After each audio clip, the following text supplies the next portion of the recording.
right, welcome. So nice to have you here today. And today I would like to invite you to consider whether or not you've been asking yourself useful questions. And we can explore what might be more useful questions to ask yourself so that you can get better results, better outcomes in your life that align with what you want so that you can experience more happiness, more peace, more fulfillment, more enjoyment in your life. So, really, yes, the questions that you ask can make a very significant difference, and we'll explore that today. Before we get into that, I want to first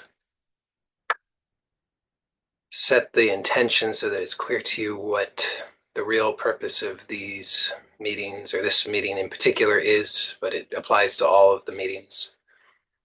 I think that's important. I feel that I owe that to you so that you can make sure that you're in the right place. You want to make sure that this is going to be useful for you, and the intention will determine that. So, the intention, or my intention with this meeting, is to support you in self knowledge. And that self knowledge is really to know yourself at all levels and in all ways. So, it is ultimately, yes, to know yourself as that which is beyond form, beyond desire. And it is also to know yourself in form and to know desire. And in my view, both are important. Oftentimes, people will focus only on one of those two aspects, and then they don't get the complete results. They end up frustrated, disappointed, discouraged, and so my intention is to offer something that, or an invitation that is different than a lot of what's out there in terms of its completeness. So I really emphasize that often. I do emphasize that with the intention pretty much every week, because I really think that that's important. So I'll just make sure that I'll do my best to make sure that that's clear yet again. So if you think about it for just a moment, you'll realize that you are a multi-dimensional being. There's not really just one you. So oftentimes we make that mistake. We think that there's one you, and then we get confused. Why am I not myself? But really, there are many, many things going on. And so, at what we could say either is the highest level or the deepest level, depending on how you figure these things, you are timeless, eternal, infinite, unbounded. And you might notice that right now. So, before the next thought, before the next attempt to get something, before the next attempt to understand something, before the next reference to the past, there can be a recognition that you simply are. This simply being does not depend upon anything. It doesn't depend upon thoughts. So whether the next thought comes or it doesn't, this simply being remains. And it remains unaffected regardless of what thought arises or doesn't arise. This is true regardless of what feelings or images may arise. So if you feel happy or you feel sad, if you have lots of money or you have no money, if you perceive that you are successful or you perceive that you are unsuccessful, regardless of any of these things, regardless of your age, regardless of your accomplishments, regardless of any of these things, this aspect of yourself remains completely unchanged, unaffected. It's never more nor less. Can't really be quantified. It's unbounded. It's immaterial. It's not a thing. And yet it is always here. So you could notice this. It's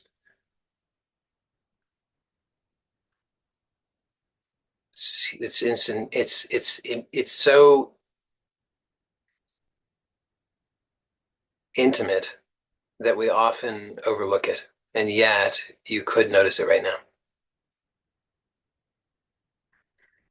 And if you just allow yourself to just rest in this as this, so you don't need to try and force anything. You don't need to try and grasp anything. You don't need to try and maintain anything, but just allow yourself just for a moment.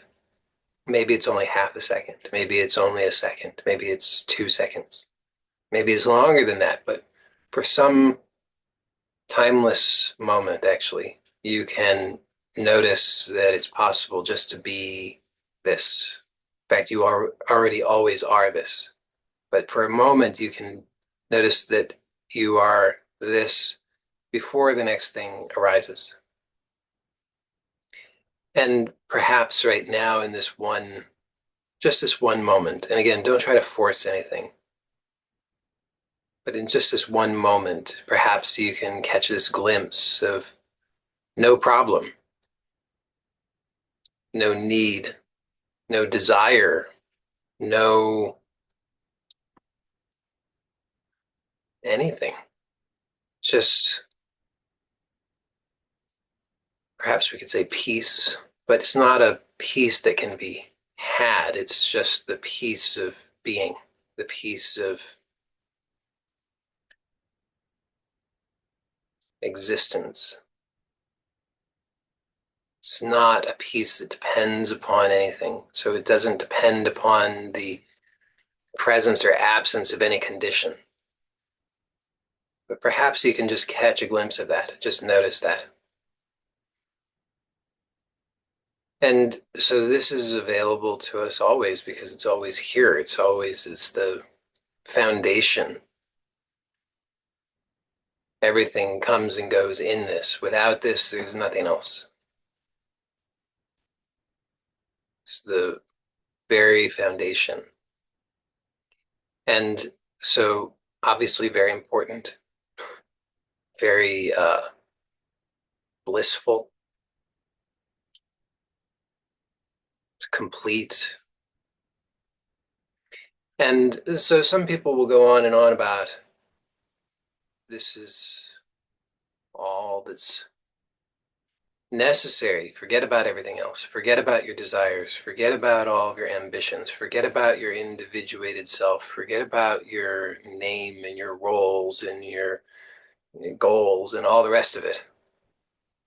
And it's if you can manage that, great. Most of us will find that we really don't seem to be able to manage that. And then we could have lots of thoughts about that, lots of opinions, lots of judgments, lots of various strategies. There's some people take the approach. There's I won't I won't say who it is, but there's a series of books by somebody that I read many years ago advocates says just organize your life so that you have to do the absolute minimum possible in your outer existence and dedicate all of the rest of your time to resting as awareness. So This just, just to just be only in this state, as it were. And so this is one approach that some people advocate. So from their point of view, there's a true self and a false self. So the true self is that eternal being, and then the false self is anything else. The appearance of an individuated self, the appearance of, attachment or identification with the body, with a personality.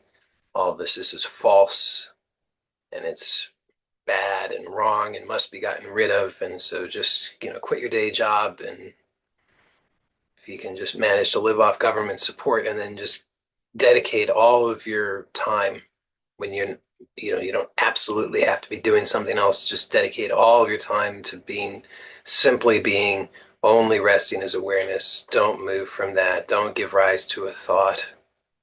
Don't allow for the devil to take over. And so if you can, like I said, if you can manage it, if that's for you, then so be it. I mean, and great. I mean, who could argue with that? I mean, it's it's pure bliss. There's no problem. Uh, but then there's the rest of us who don't seem to be able to manage that just yet. So what are we to do? And so then what my proposal is that there is an alternative to that, which is equally viable, uh, just as authentic of a path. It's not a deficient path. It's not a path for losers. It's not a path for those who just can't manage the more advanced path or anything like that. It's a perfectly legitimate path that also offers the same benefits and, in fact, some others. And that path is what I advocate for, which is to accept that that you are a multidimensional being, and that there is an unmanifest self and there is a manifest self. And so the manifest self is not a false self, it's just a manifest self. It's not it we can recognize it for what it is. It's subject to change. That's the nature of it. The body and the personality changes. That's in case you haven't noticed, that just open your eyes and pay attention, you'll see it happening. It's what's going on all the time. Thoughts come and go, desires come and go, body comes and goes, relationships come and go. All of it comes and goes. That's the nature of it. Now, if you're clinging to those things and you say, my okayness depends upon these things, they have to stay here forever, well, then that's obviously delusion, and it is a recipe for suffering. So we should acknowledge that, right? I mean, if you say that the only way for you to be okay is for your body to be forever 16 years old and, flawless skin and yada, yada, yada, then you're just setting yourself up for being unhappy. Not because that is necessarily an impossibility, because in a certain sense, anything is possible, but it's not actually really what you want, really, because it would require a tremendous amount of energy in order to achieve that, and then you would discover in achieving that you don't really want it. But in a sense, this is kind of the point of this path, is that whatever it is, so you have desires. The desires are giving rise to this lifetime. And if you attempt to suppress them, then that does not usually give good results. And if you are attempting to satisfy them in a mindless way, if you don't actually have awareness of your whole being, if you don't understand the laws that govern this creation, there's a structure to it. And if you don't understand that, if you don't know who you are really in relation to the whole thing, if you don't understand these things, then you're working in ignorance and you cannot expect to get good outcomes. So instead, there's a possibility of actually working intelligently with the laws, with proper awareness of who you are, and to then intelligently fulfill those desires which you cannot otherwise let go of as an alternative to trying to either suppress them, which doesn't work, or trying to mindlessly indulge them, which also doesn't work. So what I'm advocating for, or proposing, or presenting, or offering, or suggesting is that you can get very good results, very complete results, results that give you real satisfaction, not just temporary fulfillment, but longer term satisfaction that comes from the real recognition of an awareness of who you are, the true self knowledge at all levels, not just at one level. Uh, by working at all levels of your being, not just one. So that is the backdrop. Long story short. Um, so it's not bad or wrong to have desires. It's just that, I mean, that's the nature of this experience. You're here because of desire. The whole experience is, it arises because of desire. So we don't have to make that bad or wrong. We just want to understand it for what it is and work with it intelligently. And it's totally okay and appropriate, and can even be useful for you to fulfill some desires. It's also useful for you to know what desires. I'm, I'm, I'm, I'm uh, going to go off on a slight tangent here, but it's not a real tangent. It's useful for you to recognize what desires are, uh, we could say, are your real desires, the desires that have given rise to your lifetime versus what I call borrowed desires. So what happens is that so everything is the result of desire. Every experience, every manifest expression is the result of a desire. Every single thing. So every being, every lifetime, everything, every experience, everything is the result of a desire. And so your manifest self, your personality, your body, this lifetime is the result of a desire. And in order to really get the self-knowledge and satisfaction that you are after, it will be useful for you to completely satisfy that. Of course, you could look at it like this life is sort of like a marketplace. I mean, there's a lot going on. It's like a bazaar, Bazaar, kind of bizarre. And so you enter into this marketplace and, you came here for a specific thing, like it's like you go to the market and you're going for a specific thing. Um, but then you get there and there's so much going on. If you don't keep things straight for yourself while you're there, then you can easily start getting distracted by lots of other things. So here you are, and there's so many desires going on. It's a marketplace of desires. So every single thing that's here is a desire. It is a desire expressing. And then it's all too easy to pick up these other desires that aren't even yours. Now, if you try and, or even if you do, satisfy those desires that are not yours, it won't give you the real satisfaction that you want because they're not your desires. So it's too easy to pick up and borrow desires that are not really yours. So it's very, very useful to get clear on what are the real desires that have given rise to this life and focus on fulfilling those and not those that are not yours.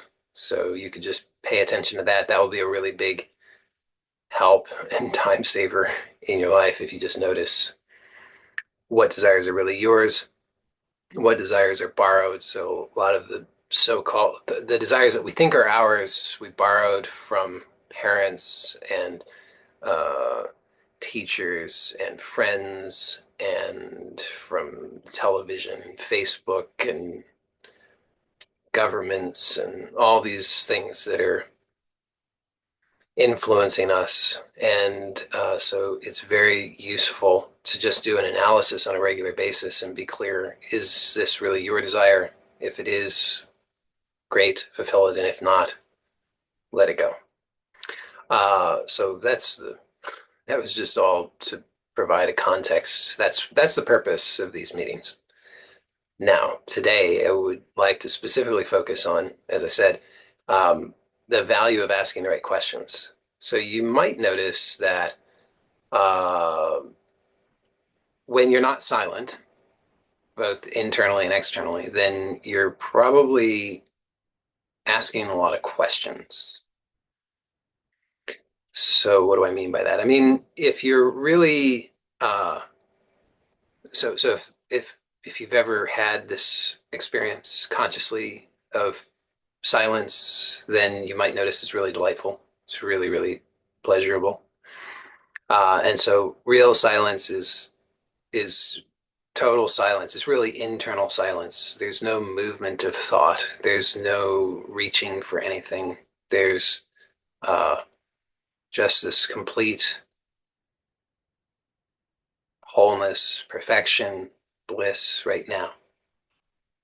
And actually, we're it's the foundation, as I pointed out earlier. So it's the baseline. It's what we're returning to over and over and over and over. But we often are our internal reality is so noisy, so full of motion that we overlook it. So most of us are very focused on the motion that's going on, all the activity and all the thoughts. So a lot of us, there's a lot of noise going on. And so when that noise is going on, the internal noise, the internal agitation, you'll probably notice there's usually some kind of inner narrative or dialogue happening, and that there are a lot of questions that are being asked. And then you might also notice that you ask questions externally as well. Like if you're one of those people who talks about your problems with others, then you probably ask questions. And you might notice some of the questions that you find yourself asking, especially when you're perceiving that things are not going the way that you want. If you're feeling like distressed or frustrated or disappointed or discouraged, angry, uh, anxious, etc. You might notice what kinds of questions you ask. And I think that uh, a lot of the time, the questions that people ask are not helpful questions. They tend, and honestly, they're probably not even, that maybe they were and sometimes are sincere questions, but a lot of the time they're not even really all that sincere. So they'll be questions like, why me? Or, why is this happening again? Which sounds on the surface like a sincere question, but honestly, it's usually, if you really notice, it's not all that sincere. It's just a way of uh, playing the victim. So a lot of the questions that we ask are like that. They're really questions that are just questions of playing the victim. And what they have in common is, well, they're all playing the victim, and they therefore presuppose that I'm a victim. Life is against me. Things are happening. There are forces that are working against me. Uh, I can't I can't seem to overcome them. It's not fair. I've tried so hard, but it just doesn't work. Uh, And so even sometimes there'll be questions like, what's wrong with me? Which could be a useful question, except that it's usually not asked in a way that is actually useful.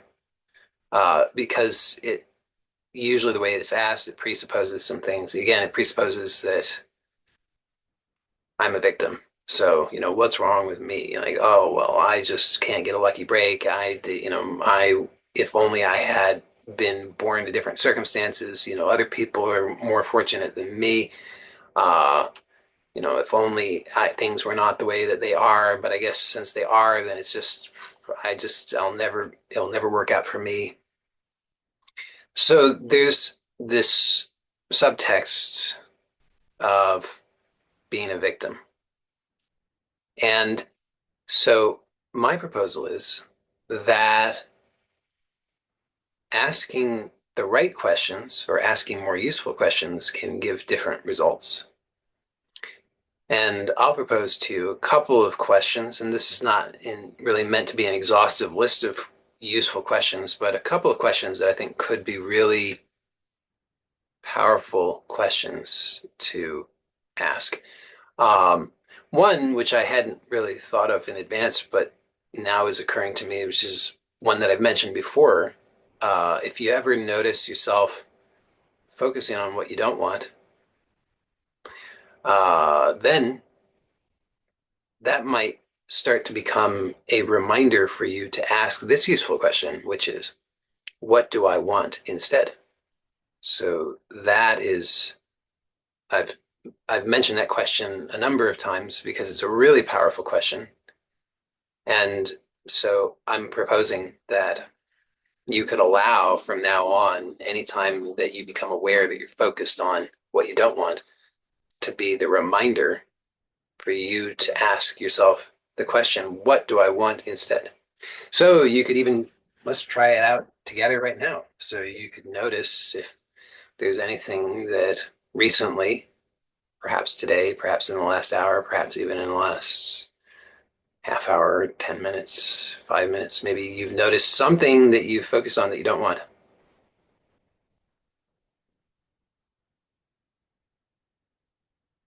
And right now, you could just ask yourself, what do I want instead?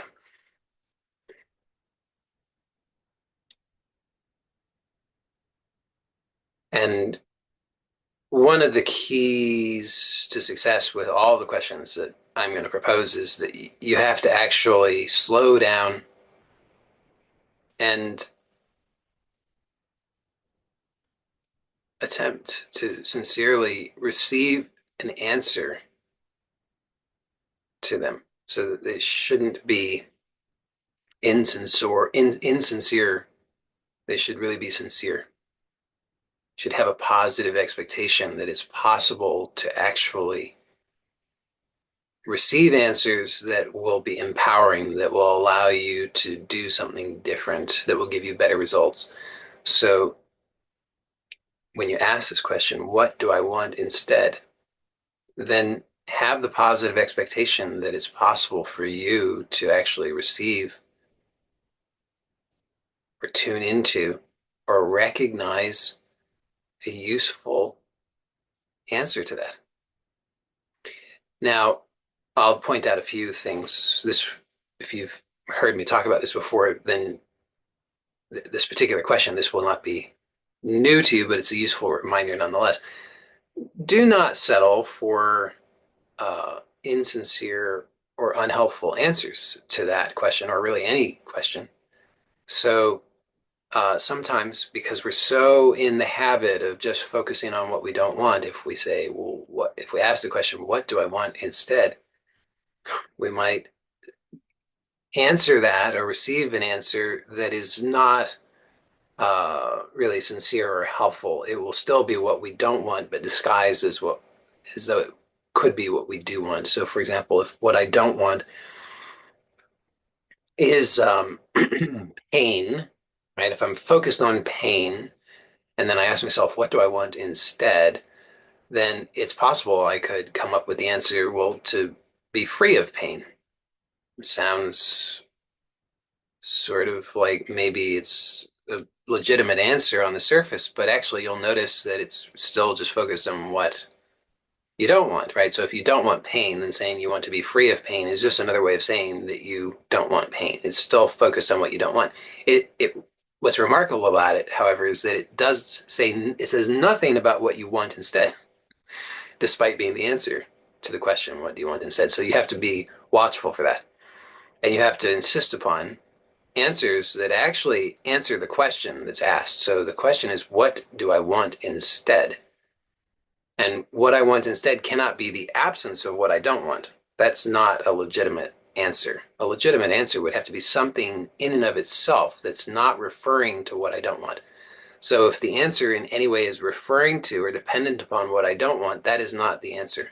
The answer would have to be something in and of itself that does not depend upon what I don't want. So if what I don't want is pain, then a legitimate answer to that could be something like uh, to uh, enjoy movement every day. That would be a legitimate answer, probably. I mean, it can get a little bit sneaky because sometimes we can use words that sound really fancy, but actually what we mean by them behind the scenes is to avoid what I don't want. So self-honesty is really important in the whole process. If you are lying to yourself, then don't expect to get good results. I mean, hopefully that goes without saying, but I guess now that I've said it, then it doesn't have to go without saying because I've said it, so it's been said. So self-honesty is really important.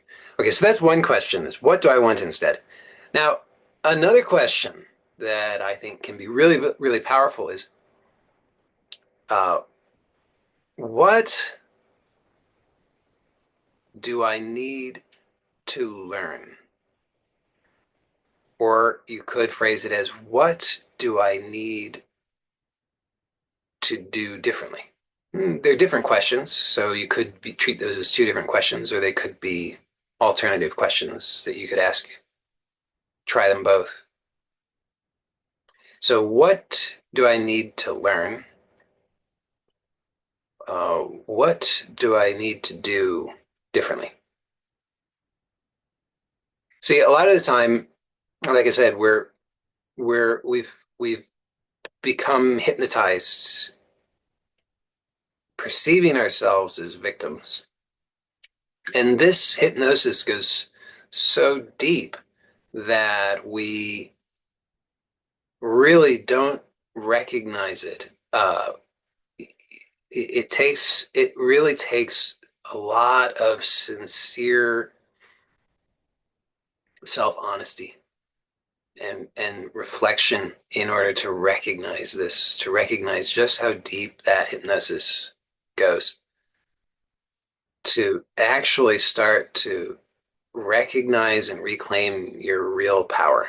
You are a creative being. You are responsible for your experience 100%.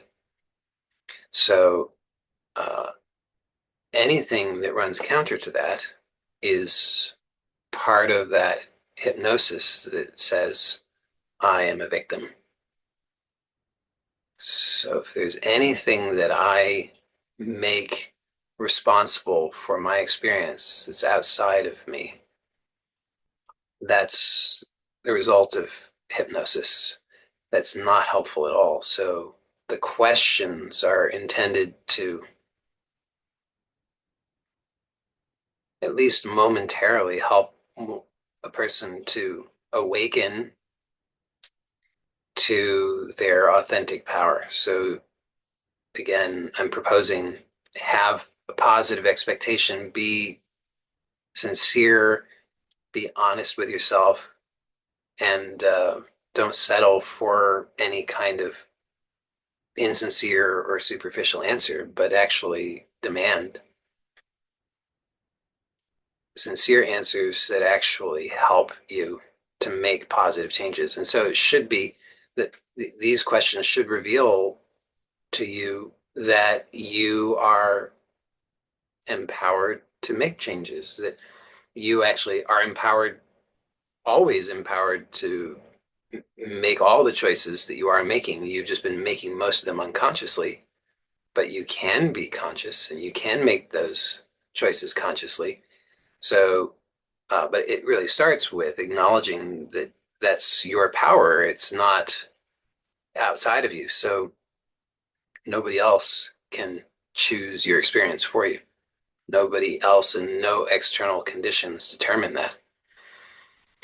So then, it's what do I need to learn, or what could I learn, or what uh, what can I do differently so that I can have a different experience.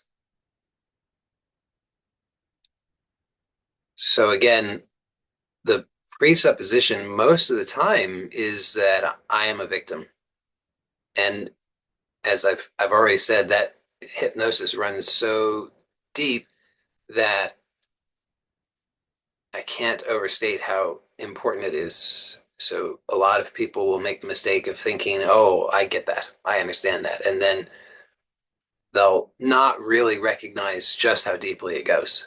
They'll settle for something relatively superficial. They'll say, "Oh yeah, no, I get it. I understand everything there is to know about perceiving myself as a victim. I'm a complete expert at that," which would be a terrible mistake to make if you want actually to know your real power and uh, live from that. So I really recommend that just keep that as an ongoing inquiry. Don't settle for any answer in regard to that. Just continually investigate and notice how deep it goes. The assumption, the hypnosis that you are a victim. And then you use these questions to help yourself learn. So when you ask the question like, what do I need to learn, or what could I learn in this moment, in this situation, from this experience? Uh, it's necessary to ask that very sincerely, and so because you could ask that insincerely, and then it would just feed into the same pattern of victimization where you say, "Oh well, it's woe is me. I'll never learn. It's too hard." You could do that. But what I'm suggesting is something quite different than that, is to say, there's something here that I can learn.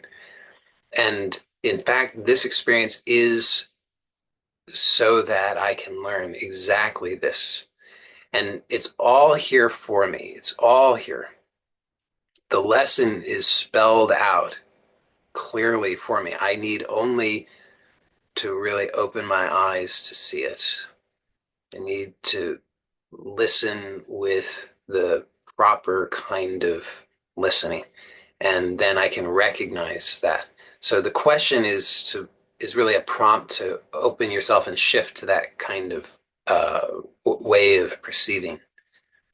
To really start to understand there is something here. So I'm not a victim of this experience. That's the old way. The old way is, "Oh, it's not fair. It's happening again. I'll never be free of this. It's too hard. It's too much for me. It's not, other people don't have it as hard as me. I've tried so hard. And it's not, nobody else has tried as hard as me. I've done everything. Nothing works." I mean, it's probably, some of this is probably familiar to you, right?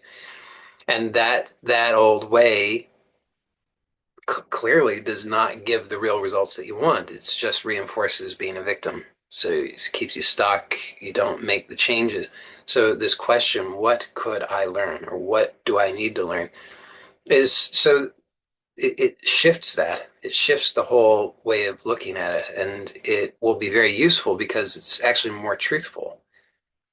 So it points to that there is something here for me. It's not against me. I'm not a victim of life. It's not like life is just suffering. This is to point out that I've just been living in ignorance. That's why I've been suffering. I've been suffering because I was misunderstanding this. I was thinking that all of this was just suffering. I was thinking that it's unfair. I was thinking that I have to just wait this out and someday maybe my luck will turn. I've been thinking in all these wrong ways that have been giving me the wrong results. So the question then prompts for a new way of perceiving and opens me up so that I can start to recognize, okay, then I am a creative and an empowered being. I am creating my experience. So this is also part of this experience is part of that as well. This experience, I've also created this experience. And I clearly want a different outcome. So then inherent in this is that there's something here for me to learn so that I can achieve the outcome that I want. If I just keep doing things the same way and I expect a different outcome, well, that's insanity. So I'm ready to be sane. I'm ready to start actually looking at this in a useful and empowered and sane way and find out, okay, what is it? What do I need to learn here so that I can achieve the results that I want instead of just staying stuck? So it's a very empowering question. Uh, and so I recommend that one as well. So that was what could I learn? Or what do I need to learn? Or what could I do differently? Then we could say, how? How would be another useful question. Lots of variations on how. So we could say, like, uh, how specifically have I created this experience that I'm unhappy with? So this is also empowering because it's acknowledging that, or at least presupposes that I created this experience instead of the usual way, which is, oh, it's not fair. This is happening again. Why me? Nah, nah, nah, nah, nah. It's like, okay, so how did I create this? Because I'm choosing to reclaim my responsibility. I mean, I am responsible and I'm just choosing to acknowledge that. So I created this. I've been living in ignorance. It was willful ignorance. I was choosing to live in ignorance, pretending like I'm a victim, that I'm disempowered and that life is just happening to me and it's not fair and I don't like it. Wham, wham, wham. But then I can ask this question, well, how specifically did I produce this experience? And of course, again, I have to be willing, if I really want the new results or different results, I have to be willing to approach this sincerely because I could approach it insincerely and then I wouldn't get good results, right? I mean, I could ask the question, well, how specifically did I create this? And then I could just have this insincere response that says, uh, like, well, I didn't create this. Other people created it. External circumstances created it. It's so obvious. So, I mean, so if you just insist on answering it from the old point of view, then you can't expect new results. So for this to work, you have to be sincere in your approach and you have to be willing to go with the presuppositions of the question. So the presupposition here is the question being, how did I create this? How specifically did I create this experience? The presupposition is that I did create it and that there is a process by which I did it. And that it's possible for me to be consciously aware of that. So in order to get the results, I have to be willing to go along with that presupposition. I have to be willing to step into that frame and act from and live from that frame because uh, otherwise I'll just continue to live from the old frame. The old frame, I don't recognize it as a frame because I've been living in it and I'm hypnotized by it. So I just say, well, that's reality. Reality is that life is happening to me and other people are responsible for all these things and it's due to systems and external factors and I'm powerless in the whole equation. I just wish that it was different, and I hope and pray that it will be different someday. But I have no agency in the whole thing. That would be the old way. That's the old frame, but it's invisible to me until I step out of it.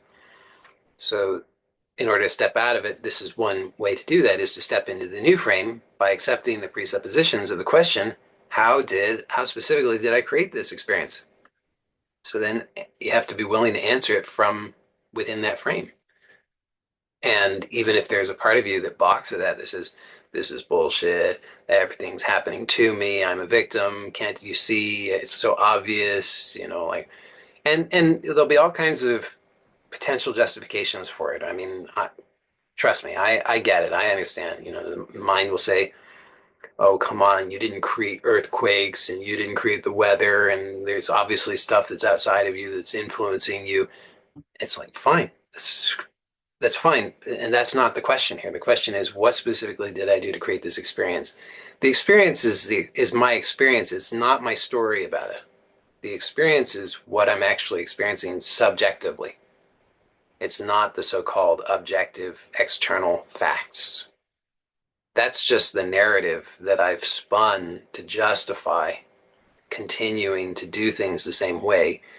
So the invitation with this question is to step out of that and answer from a new frame. Again, presuppositions are that I did create this experience.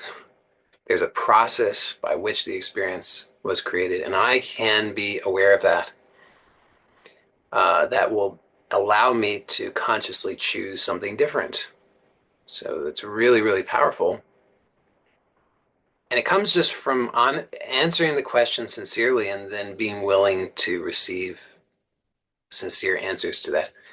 Now, with this particular question, I can offer a few other suggestions. Okay, so you could just notice uh, some some experience that you're not completely satisfied with, maybe some recent experience.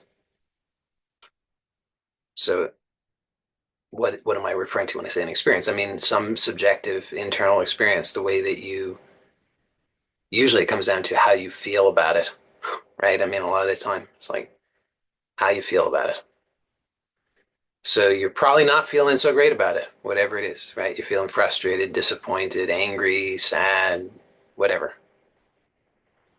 So just notice some recent experience that you're not completely satisfied with, and then ask yourself, what specifically did I do to create this experience? And then slow it down for yourself. So you could notice, identify the actual experience that you're unhappy with. So just this much can be really useful because a lot of the time we don't even really know. We just know like, I'm feeling unhappy. I'm feeling something. I don't like it. I'm agitated. I want something different. I don't know what it is. I just don't like it. And then we're looking for who's to blame. Who's to blame for this? It must be my spouse, it must be my children, it must be my parents, it must be my employer, it must be the government, it must be the weather, it must be the Illuminati, it must be something, right? Somebody is responsible for this, and that's just how we're programmed. That's how the majority of the world is operating at that level of consciousness. But we have other options. We just have to be willing to recognize them and choose them. So you could slow it down and identify what specifically don't you like. What specifically is the so-called experience that you're unhappy with? And I can't tell you for sure what it is, but probably, like I said, for most people, I would be willing to guess that it comes down to a feeling. There's probably some feeling that you don't like. Different people function differently, so it's possible that it might be something other than a feeling for you. For some people, you might really just object to the particular image or the particular sounds or whatever, but probably the objection itself is a feeling. For I'd be willing to bet. So you might just notice the feeling or whatever else you perceive as the problem.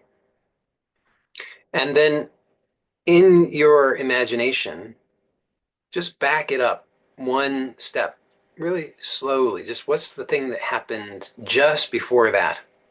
Just before whatever the problem is, whatever you're unhappy with.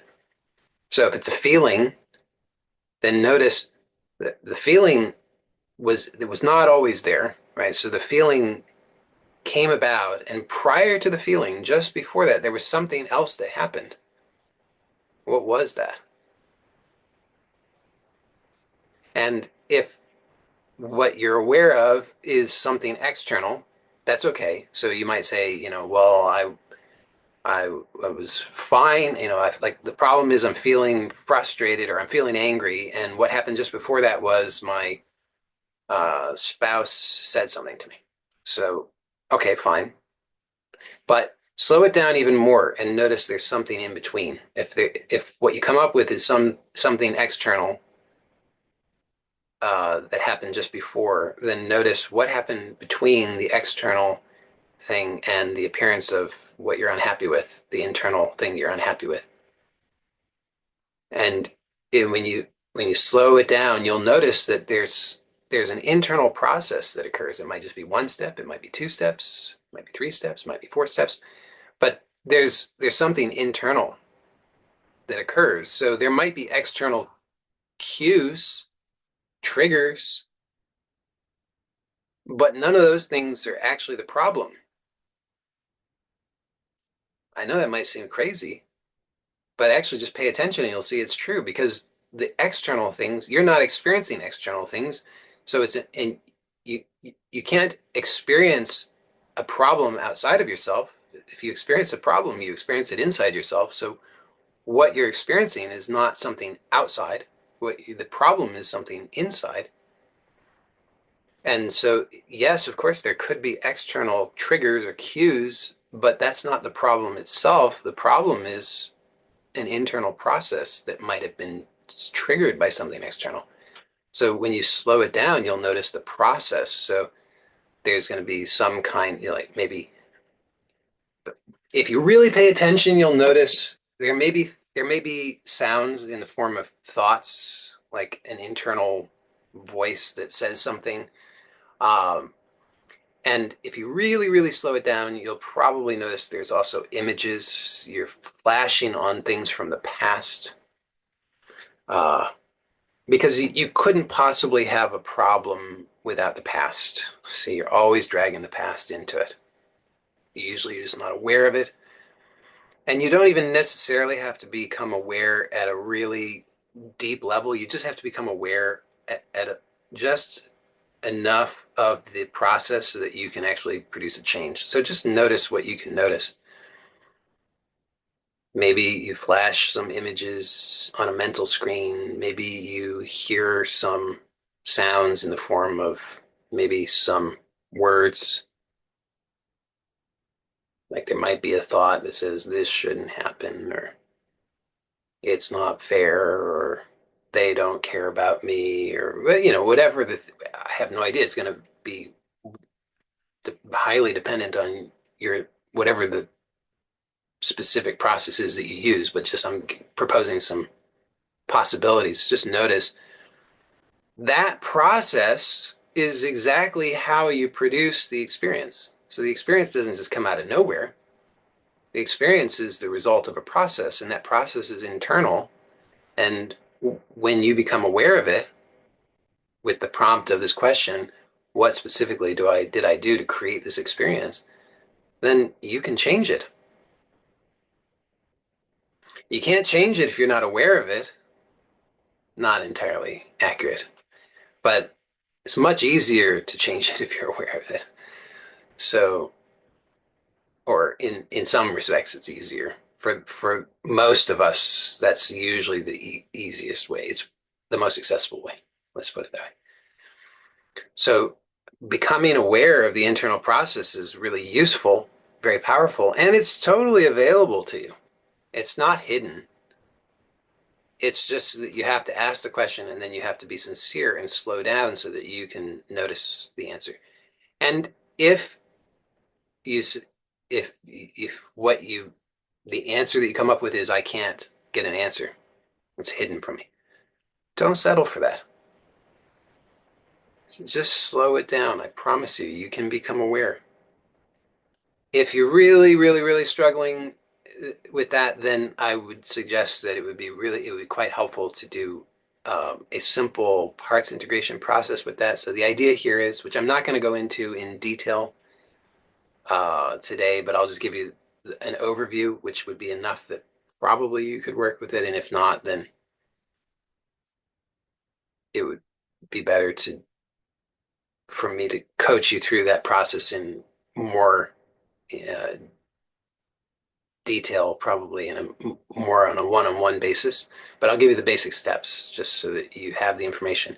So if there's resistance, like so you want to change, you want to have a different experience, right? I mean, so if you have some experience that you don't like, but unconsciously you would like to change that experience. And becoming aware of the process that you use to create the experience that you don't want is a useful part of the of how you can change that. Because like by becoming aware of the process that you use to create the experience that you don't like, then you can change that process so that you can have a different experience. Hopefully that makes sense.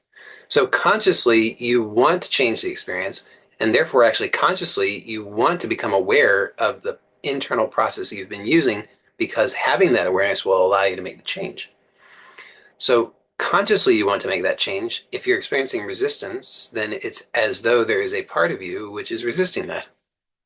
So consciously you want one thing, and then it's as though there's a part of you which is choosing something different, choosing to remain in ignorance.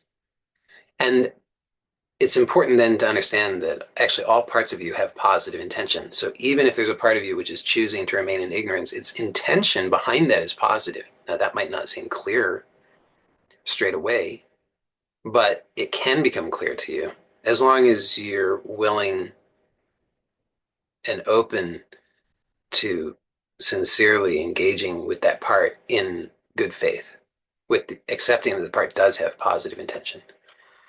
And that being the case, then all you have to do is ask the part what its positive intention for you is with that resistance or with that choice to remain in ignorance. And it will tell you. And then you can just ask that part what that will give you. So oftentimes its intention is to protect you or something like that. And you can just ask, what will that give you?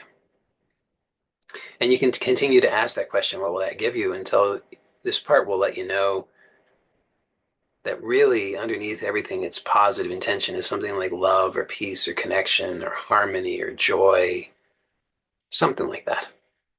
And you'll know it when you get that answer because it will just click and you'll realize, oh, yes, that's very um, good, wonderful intention. There's nothing unclear about that. And then all you need to do is just invite that part to explore a new way of achieving that intention that is compatible with having awareness of the process that you've used to produce the old way, the old unwanted experience. And that will almost certainly be sufficient to allow you to then become aware of that process, strange as it might seem, if you just go through those steps.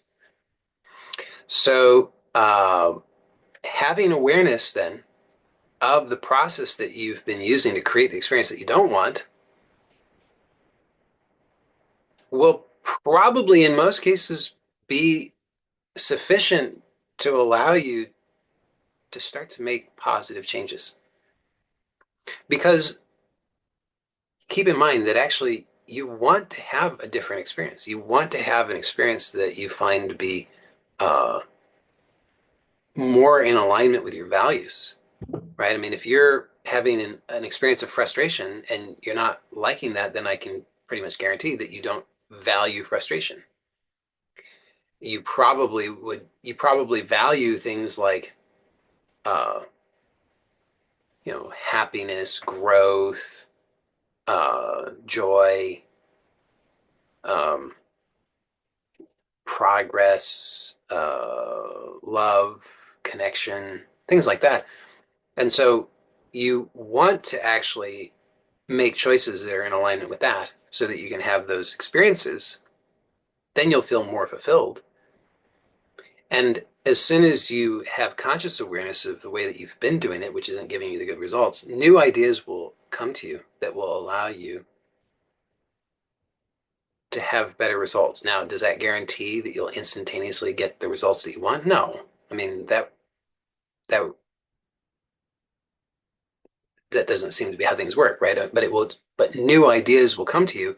And as long as you continue to sincerely engage in this process by being aware of your process and then allowing yourself to explore new ways, you'll figure it out, which is really what you're meant to do. It's what you're here for. So just to bring it back to what I was blabbing about at the beginning, so your lifetime is due to desire. You want to fulfill those desires. And to fulfill those desires requires learning. I mean, think about that. If you already knew everything, if you already had all the knowledge and experience necessary in order to satisfy those desires, then you would already have done so. So the process of fulfillment of those desires requires learning. So as long as you're willing to engage sincerely in the learning process, then you'll succeed. But if you refuse to engage sincerely in the learning process, if you just say, oh, woe is me, nothing works for me, it's all sucks, I'm a victim, it's not fair, then you block yourself from learning. Therefore, you block yourself from fulfilling the desires and you just keep yourself stuck. So, as long as you sincerely engage in the process, if you just keep asking the useful questions and you sincerely open yourself to receiving the truthful answers, if you just keep on doing that, it will move you in the direction of that fulfillment. Well, how long will that take? I don't know. Maybe 2 seconds, maybe 5 days, maybe a year, maybe the rest of this lifetime. I don't know. But as long as you continue to engage in that sincerely, then you will be moving in the right direction. And as long as you refuse to engage in that sincerely, then you keep yourself stuck. And how much longer do you want to stay stuck? Man, like when you actually ask that question of yourself, honestly, then the answer is obvious, right? Like you don't want to remain stuck even for another millisecond. It's so painful. And then it's just a matter of, okay, well, now you have, in a sense, the solution to that. You have a way to get unstuck. You have a way to move toward the fulfillment of your true desires. It's not uh, flashy and fancy. It's not sexy. It's none of those things. And so I know due to that, most people will dismiss it and they'll say, well, I'll wait for the fancy thing. And you've been waiting for that for a long time, and you'll continue to wait for that for a long time. Is pretty much as long as you continue to wait, you'll keep waiting. The wait ends when you accept your power now, when you accept that you can solve your problems, you can achieve and fulfill the things that you're here for, and it's not sexy and flashy and fancy. It's really simple. You just take those steps consistently, you'll see the results. So, again, just to recap, asking the right questions. That's not even the right way to put it. Just asking useful and empowering questions in a sincere way, and then having the positive expectation that it's possible and you will receive sincere answers can help you in fulfilling the purpose of your life, to fulfill the real desires that have given rise to this lifetime so that you can have that total self knowledge, which is what you really are here for. So that's all possible for you. It's all here. You have really everything that you need. That's the truth. And I also understand that sometimes that's not clear, and it's very valuable to have the support of somebody who can keep pointing you back to that and keep helping you to connect with your real power. So if you find that that kind of support is useful, then of course, keep coming back to these meetings.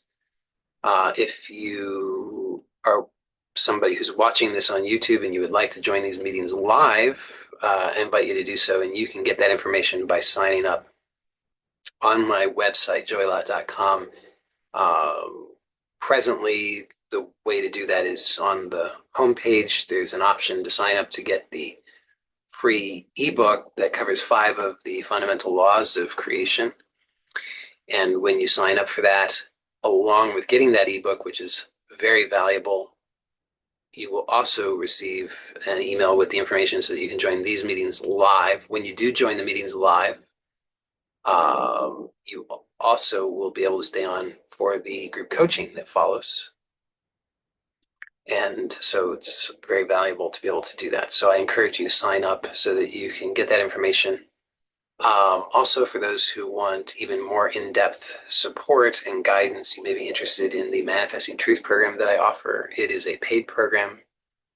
It is 9 weeks, 9 simple lessons, very practical, simple things that you can implement in your life starting today that will allow you to connect with your real authentic power, that will allow you to begin to make good choices that align with what you really want in your life, that will allow you to start to see progress that will perhaps surprise you pleasantly, that will allow you to experience more joy and ease and harmony in your life.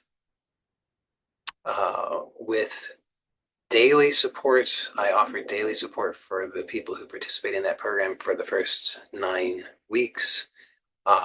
And so I really highly encourage people who are interested in that to check it out. You can find more information at joeylott.com/manifesting-truth. I'll provide the link in the description on YouTube.